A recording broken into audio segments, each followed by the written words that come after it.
Look at the Affordable Care Act as a whole. It's good for the economy and gives more choices to people. Isn't the report basically saying that the Affordable Care Act will have the impact on the labor market of reducing full-time employment by 2.5 million jobs over the next 10 years? Don't!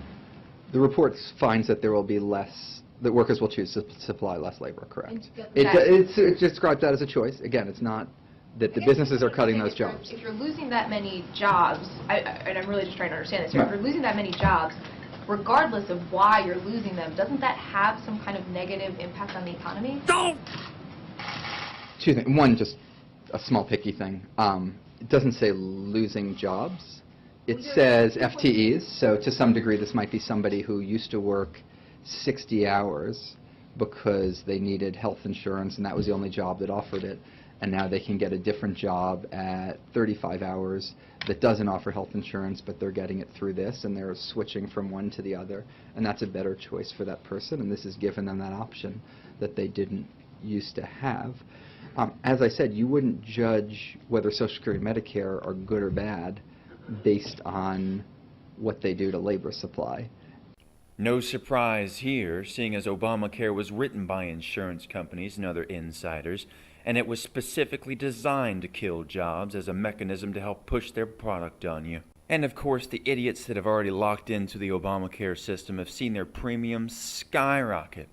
So on top of the job-killing aspect, it's absolute highway robbery. And of course, your unelected but heavily paid off non-representatives had no problem giving the green light on this whole criminal operation. So yes, this is intentional job-killing economic terrorism. Corporations are allowed to commit bioterrorism against you in a whole plethora of ways on a regular basis, by the way. Aerosol geoengineering looks like it is so cheap that the cost is basically not going to be an issue. That means that implementation decisions will be risk-to-risk decisions. But I think the more we do research, the less easy this will look, the more complicated the environmental effects will look, and that's a good thing, because right now it looks too easy. So I think that if we do more research, we're likely to find out that it's harder and more complicated than we thought, and that the side effects are harder to manage. So your answer to that equation is to promote it even further? Come on, doctor, tell me what you really think.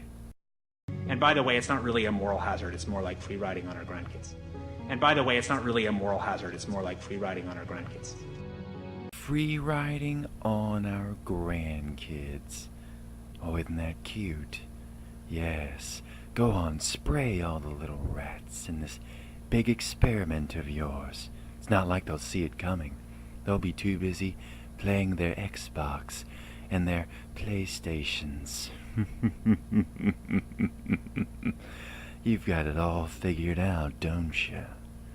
Have named submicron-sized particulates as being particularly harmful for human respiration. Through all the discussions today, I have not heard any mention of this fallout, and has this been studied, and also the effects of a highly reactive metal like aluminum on toxifying soils and waters? The collaborators of mine working on the aerosol scheme are actually folks from Carnegie Mellon who focused on human health impacts. And while we haven't published it, that was the very first thing we did. Of course you didn't publish the study showing how you're committing genocide. After all, if there was anything good in that study at all, you'd have it with you to generate some good PR. But no, here you are talking about free riding on our grandkids. So let us continue to engage the public, wake them up, and turn them into tyrant killers that will accept nothing less than a constitutionally operated republic with a small government that actually represents them.